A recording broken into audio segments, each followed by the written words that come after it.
Se lancer dans un chantier de réhabilitation d'une ancienne usine ardéchoise, c'est le pari du collectif du moulinage de Chirolles. Et en fait, le projet du moulinage s'inscrivait très bien dans cette idée de créer une nouvelle manière d'habiter, une nouvelle forme d'urbanisme un peu alternative, écologique, différente, solidaire aussi. Et du coup, on rentrait bien dans ce créneau-là. Donc, il y avait l'idée de créer des appartements, une salle de spectacle, un espace de coworking, une épicerie solidaire, une cantine, un centre de formation. Donc du coup, par rapport au programme Leader, ce qu'on trouvait intéressant, c'est que dans la vision un peu de l'espace, on trouvait intéressant de pouvoir faire s'installer de nouvelles familles sans prendre le moindre mètre carré supplémentaire sur les zones habitables. Là, en fait, on remet juste en état un espace qui pourrait tomber en ruine. Hein. En fait, c'est vraiment un patrimoine industriel d'importance. C'était un des plus gros moulinages de France. Donc, réhabiliter cet espace et en faire un espace de vie, c'est aussi ne pas prendre sur d'autres espaces, ne pas créer de nouvelles maisons, ne pas prendre sur des terres agricoles ou des terres naturelles. Donc, c'est quelque chose qui était important aussi dans ce projet-là, et de le faire de manière écologique, c'est-à-dire que c'est à la fois, pour la partie habitat, ça sera à la fois un habitat qu'on pourrait dire de l'habitat social, hein, et pourtant avec une qualité de réhabilitation qu'on espère le plus écologique possible, ce qui n'est pas toujours accessible. Voilà. Donc c'est vraiment une autre façon de réfléchir l'accès à l'habitat. Donc voilà, on a envie que ça continue à être une ruche d'initiatives, d'activités, et que les gens puissent venir continuer à profiter de cet espace et qu'il soit ouvert à tous. L'objectif de ce bâtiment à terme, c'est qu'il soit un bien commun, c'est-à-dire que c'est avant tout le collectif, des gens qui ont une vision de ce qu'ils veulent voir se développer dans la société, des valeurs fortes de solidarité, de démocratie, d'horizontalité aussi, et en fait surtout beaucoup d'humanité. À Saint-Étienne-de-Boulogne, la mixité intergénérationnelle est favorisée par la construction de 4 logements à énergie positive. Voilà, donc on est à Saint-Étienne-de-Boulogne ici.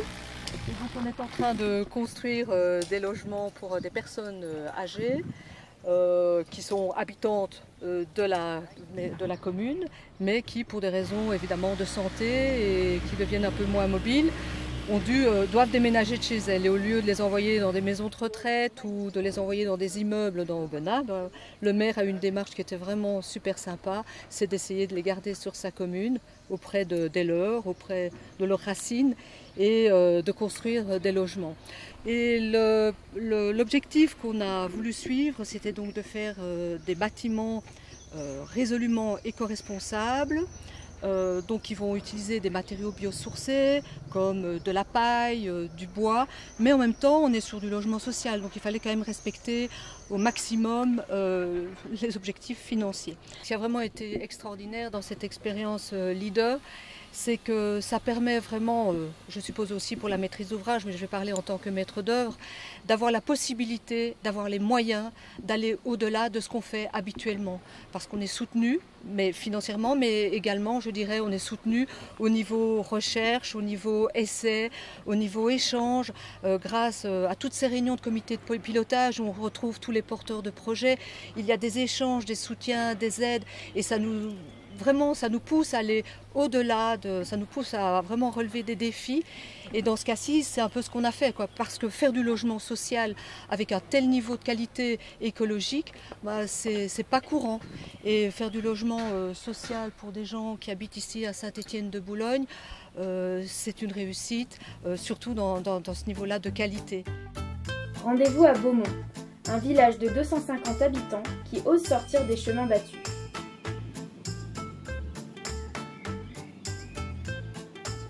On est actuellement sur un gros chantier qui consiste à on a racheté l'ancien presbytère, qui était un ensemble de bâtiments assez important, et on est en train d'y aménager une médiathèque, une salle pour les associations, un gîte d'étape, un restaurant et un logement pour le gérant du restaurant et du gîte d'étape. Et donc on veut en faire un lieu de culture et de lien social, hein, c'est-à-dire qu'autour de ce restaurant, de ce bistrot, il y a l'association Les Épicurieux de Beaumont qui va proposer une programmation culturelle. Je fais partie des Épicurieux à Beaumont. C'est une association d'habitants qui fait beaucoup de culture, de lien social. Et du coup, on est très très soudés. C'est vraiment une bonne équipe avec des gens très motivés et que des gens qui vivent sur place. Et du coup, on est tous liés par ce lieu en fait.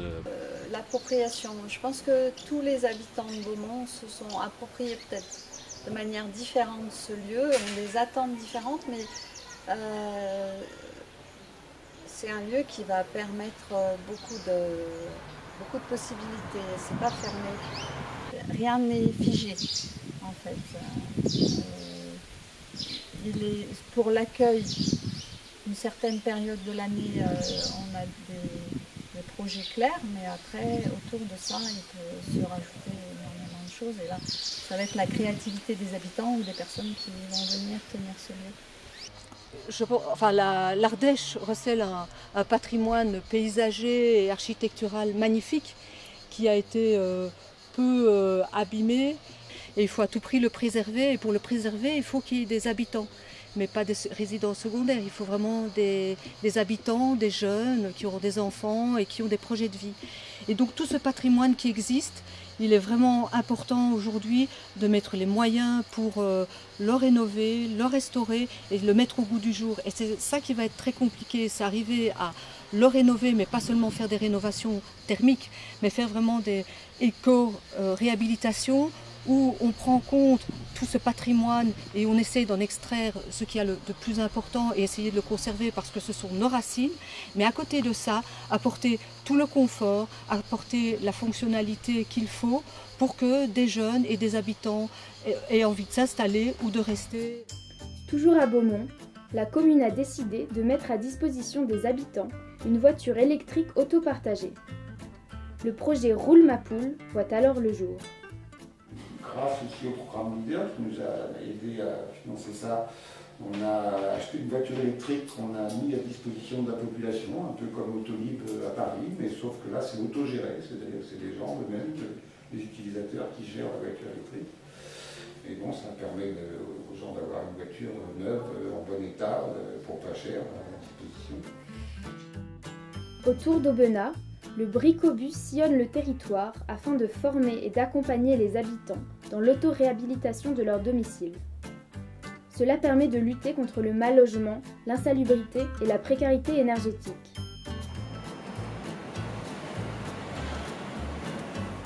Et le but chez nous, c'est toujours, on travaille pour les gens, mais on travaille avec les gens. C'est qu'on transfère nos connaissances aux gens, que eux, ils prennent des choses à faire en fait. Et ça peut être la peinture, ça peut être un peu de plomberie, ça peut être un peu d'électricité, ça peut être un peu de carrelage. Tous les travaux seconde œuvre sur les maisons en fait. C'est un plaisir. C'est un plaisir. C'est vraiment trop bien. Et tu rentres ton âme dans une maison en fait. C'est exactement ça. Tu rentres ton âme dedans, ça te donne une liberté. Et on a déjà constaté qu'ici en Ardèche, on peut créer une solidarité magnifique. Moi, je le vois partout en fait.